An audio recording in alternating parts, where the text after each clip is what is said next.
Attention commercial building owners and building contractors. You're about to hear important information on one of the largest and legal multi-million-dollar tax deductions in the U.S. commercial building industry. Commercial building owners across the U.S. have been affected by record hailstorms, tornadoes, windstorms, hurricanes, and other storm events that have resulted in billions in insurance claims for new commercial roofs and other structures on their property. For example, Hurricane Ian here in Southwest Florida affected thousands of commercial building owners. Commercial building owners can now deduct up to $1.16 million in qualifying capital improvement projects for things like commercial re-roofs, HVAC, windows, even coatings and roof repairs. That's right, these can now be deducted in the first year they were installed or put into service versus depreciating over the old IRS timetable of 39 years.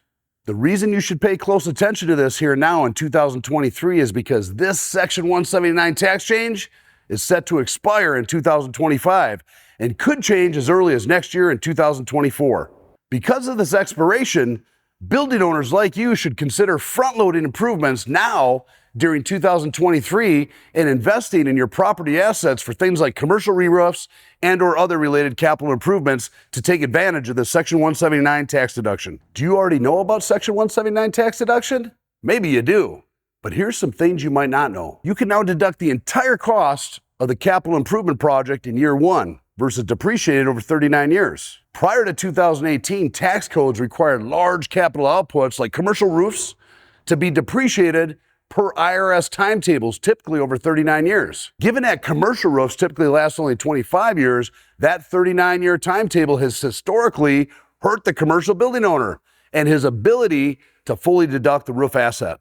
That all changed in 2017 when the Congress passed the Tax Cuts and Jobs Act. That's right, Section 179 of this code lets commercial building owners deduct capital improvements in the year they put it into service, meaning installed or completed, versus depreciating over 39 years. You can write off the cost of your old roof when replacing it with a new roof. That's right, you can get an additional tax deduction benefit when replacing your existing roof by writing off your old roof. That is, the cost of your old roof, less accumulated depreciation, can be taken off your books as a loss.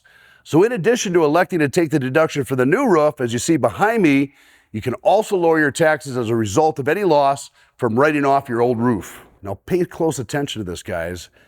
You can take the Section 179 deduction even if you didn't pay for the roof that year. Section 179 allows you to deduct the cost of that new roof as soon as it's put into service. That means when the work on your new roof is done, you can then take full deduction that year. Here's the kicker. The IRS doesn't care if you actually paid for the roof. Perhaps your insurance company paid for it from a recent storm, or maybe you financed it from the bank, or maybe you have a deferred payment program with your roofer. This means you can get the Section 179 tax benefit without incurring any cash disbursements, which can then be used to wipe out up to $1 million in taxable income in other parts of your business. This is precisely what makes Section 179 one of the largest tax deductions in the history of the U.S. commercial building industry. By the way, if you're a commercial building contractor or commercial roofer watching this right now, then it's just as important that you know about the Section 179 deduction. Why? Because I'm betting your commercial clients don't know what they need to know about this deduction, and explain it to them will help understand how the price you're charging will be much less when they ultimately pay once the tax saving has been considered. Guys, this Section 179 tax deduction is a reason to invest in your commercial property today, this year, in 2023, because it's set to expire next year. It's basically an enormous discount on the cost of a new commercial roof. Just check out that cash savings behind me. So click below and fill out the form to get your free Section 179 commercial roof proposal. If desired, we can also provide you with a complimentary roof and property inspection, as well as a commercial roof repair or replacement estimate. We'll then incorporate your estimate into a custom branded Section 179 digital proposal, which automates with the IRS tax calculator, showing you how to best maximize this deduction based on your situation. Guys, remember, the reason you need to act now this year in 2023 is because the Section 179 tax deduction is set to expire in 2025 and could change as early as 2024. Building owners need to act now to front load those improvements in 2023, get the tax benefit, and invest in their property assets for things like commercial roofs or other related capital improvements. So click below and fill out the form to get your Section 179 commercial roof proposal.